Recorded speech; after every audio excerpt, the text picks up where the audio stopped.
Hey guys, what is up and welcome to my channel. It's a Hardback Life. My name is Jordan.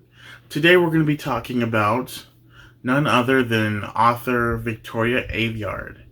And we're also going to be doing an unboxing in a little bit here of her most recent book that she released.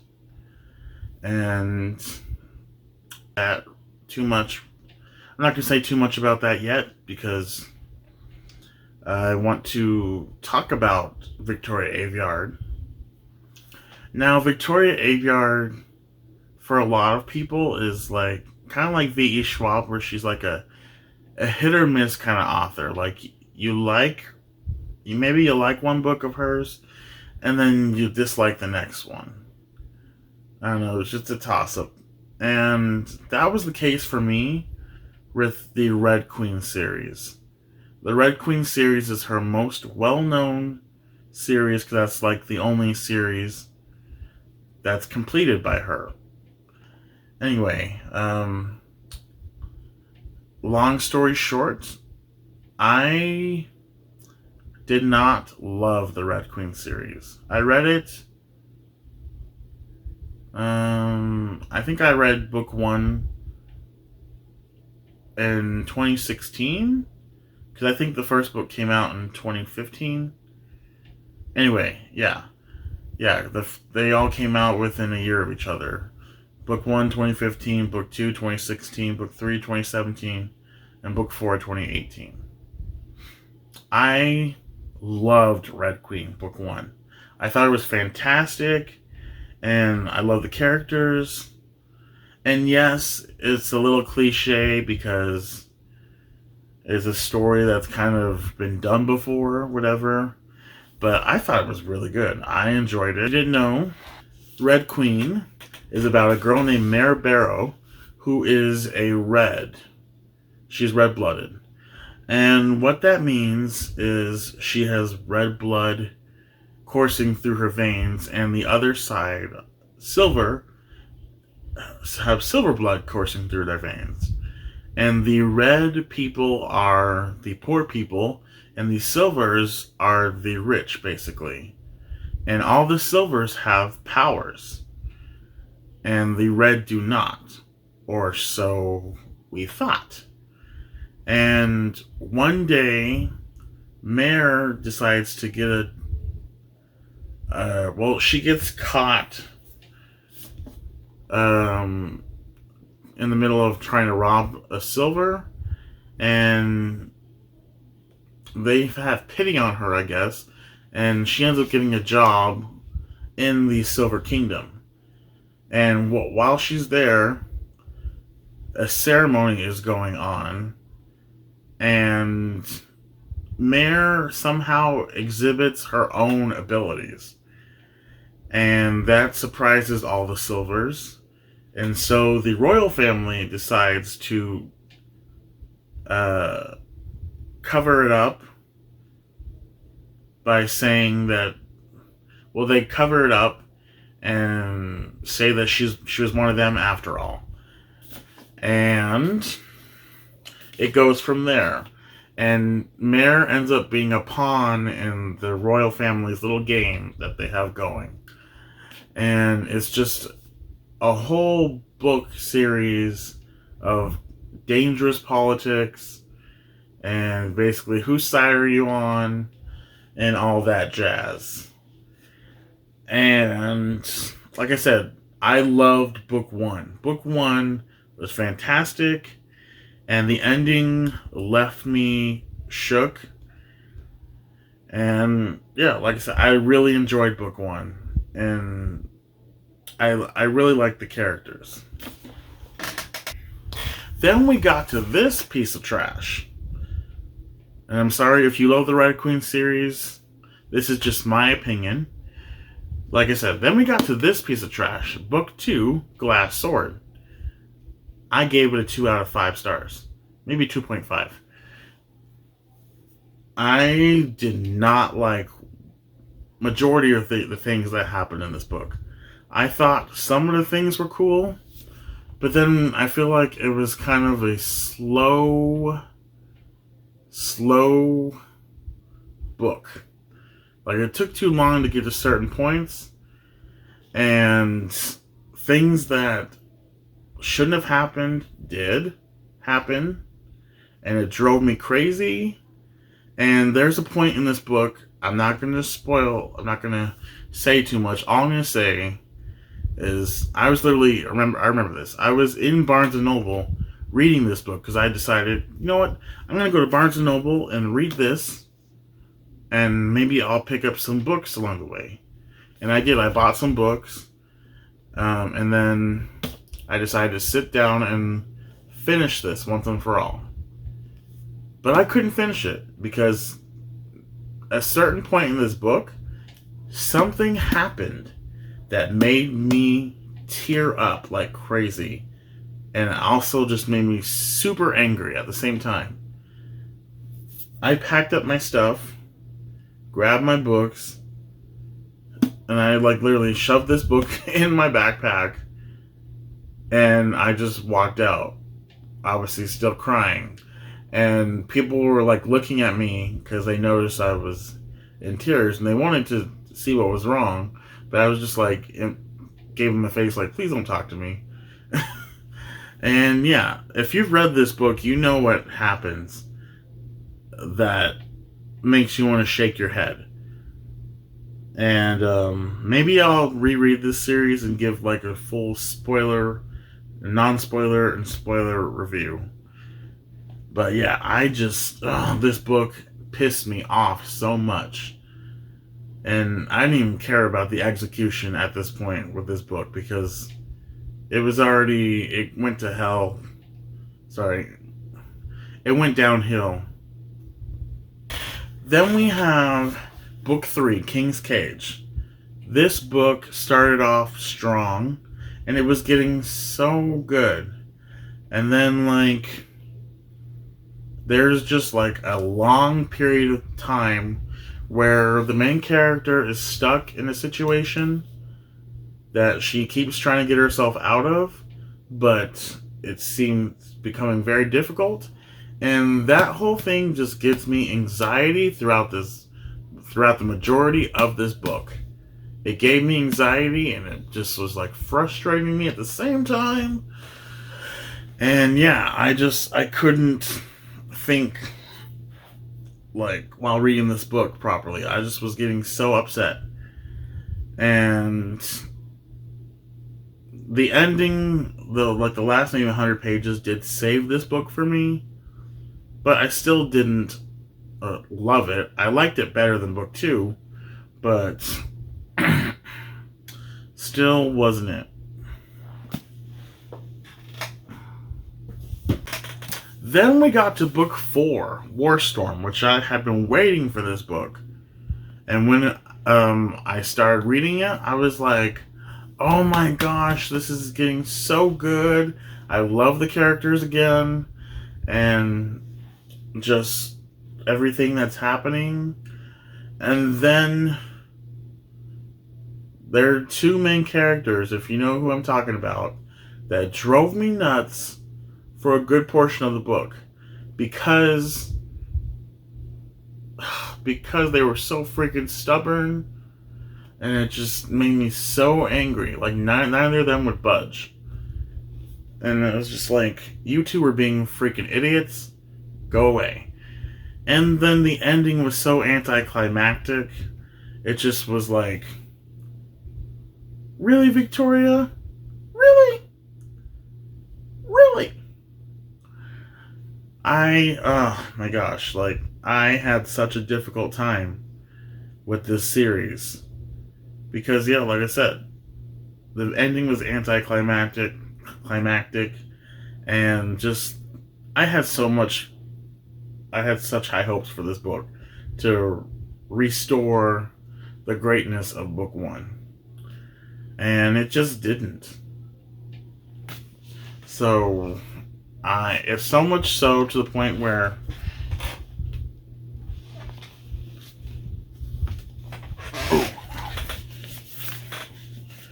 I bought the companion novel, Broken Throne, which this is the story of one of our other main characters' mothers.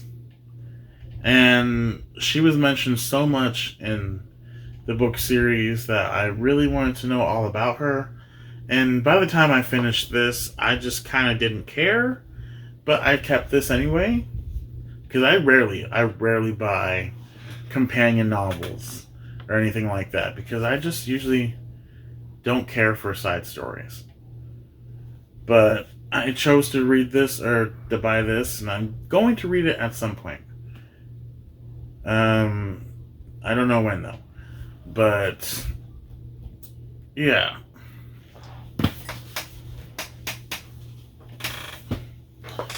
But you know what, ladies and gentlemen, it did not deter me, or did not make me want to quit reading from Victoria Aveyard just because the Red Queen literally made me upset. That whole, not the whole series. The first book, like I said, fantastic. Book 2, piece of crap. Book 3, a little better. Book 4 was getting so good, and then it didn't land it on its feet properly. Yeah. But then she announced that she was dropping another book, and it was going to be a series. And that, my friends, was Realmbreaker. I think that's the name of the series, Realmbreaker. Anyway, this story is completely different from Red Queen, and which was very refreshing to hear. And I honestly can tell you, I did not finish this book upon the first read through because life got in the way. That's what happened. Life got in the way, and I'm so sad because I was buddy reading this with two friends. One of them being Trinity from portablemagic. You should go check out her channel. And like I said, I'm so mad I didn't finish this book. So I'm going to finish it for the readathon that is happening in the Oasis Discord called the Ready Player One readathon. And then I might do a vlog for book 2, which is the book I'm going to be unboxing. Anyway, this is Victoria Aveyard's attempt at adult fantasy. This is about a girl named Karain, who is the last of a species in her lineage, I guess. I think she's the last of the species. And she has to stop this evil overlord, we're going to call him that, which is actually one of the prompts in the Discord readathon, which I'm going to use this for. And she has to stop him because she's the only one who can. And she has the help of an assassin and an immortal. And there's pirates, I think, in this book, if I remember. And then, other cool characters. I think I got 180 pages into this, and I was enjoying this so much. I was really enjoying it. And my friend Trinity finished this, so she really enjoyed this. And I'm hoping she's not going to read book 2 yet so that I can catch up to her and we can read it at the same time and talk about it. So Trinity, if you're going to watch this video, please wait for me. Yeah, so I'm going to try and finish this book in a hurry. And I might do a book review on it. But yeah, this one deals with a lot of portal magic. And that's all I'm going to say about that. I definitely can't wait to reread it again and digest what I forgot and then finish it. So this is Realmbreaker, ladies and gentlemen. And the cover is so beautiful. The dagger this sword plays a part in the story. I can't remember why though. Now for the unboxing, you guys. And I've been waiting to open this book for like the last few days because I got this on July 1st. Even though the book came out June 28th. You know how pre-orders go. Anyway, let's open it. Dang it, that didn't work out well. No. Okay.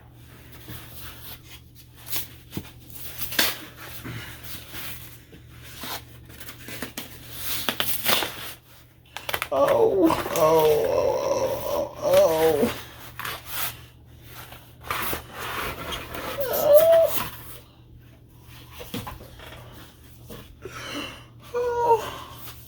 It's so beautiful.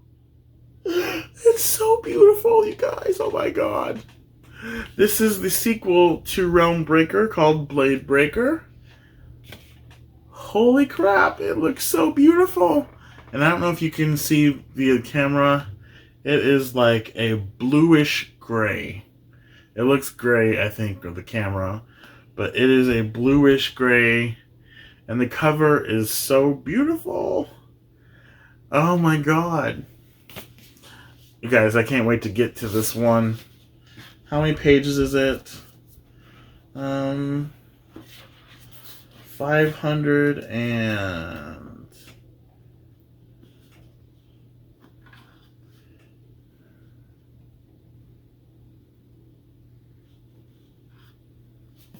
578.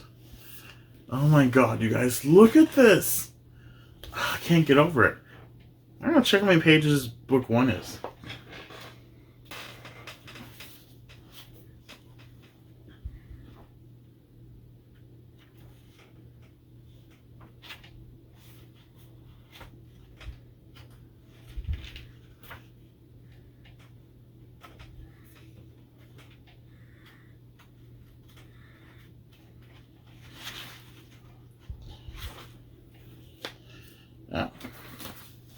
Book 1 is 568 pages, so book 2 is slightly bigger, but not much bigger. And oh my gosh, you guys. Let's compare the two. This is book 1, and this is book 2. Oh my god, they both look so cool next to each other. Book 1, obviously, as you can see, is like a gold. And then book 2 is like a bluish gray. They look so beautiful next to each other. And like I said, I have such high hopes for this series. I don't know if it's going to be a trilogy or a quartet like Red Queen was. I hope it's a quartet. But then again, if it's a trilogy, it'll be done within the next year, hopefully. Yeah, anyway, you guys, that was the unboxing slash kind of rant that I gave you. I hope I didn't insult you if you love the Red Queen series. I didn't love it, but I still love Victoria's writing. That's why I am continuing to buy and read her books. And like I said, I might give the Red Queen series a reread in the future, and I might do a vlog for that. You never know. Because there are book series that I've read more than once that I didn't enjoy initially, but the second time I read them, I was like, oh, I actually like this. And I'm like, how did I miss that? Which, there's elements I may find that I missed that might actually make me enjoy the series more. But anyway, you guys, don't forget to like and subscribe to this video. That means so much to me. And you'll get caught up on future content that I will be posting. You'll be seeing my mid-year book freakout tag, which I'm a little late on, obviously, but who cares? I'm still going to do it. And you'll see some great stuff. Maybe even a vlog, like I said, for both these books. And yeah. And of course, my Ready Player One TBR, which I'm going to post that probably this week. Anyway, you guys, see you later. Bye.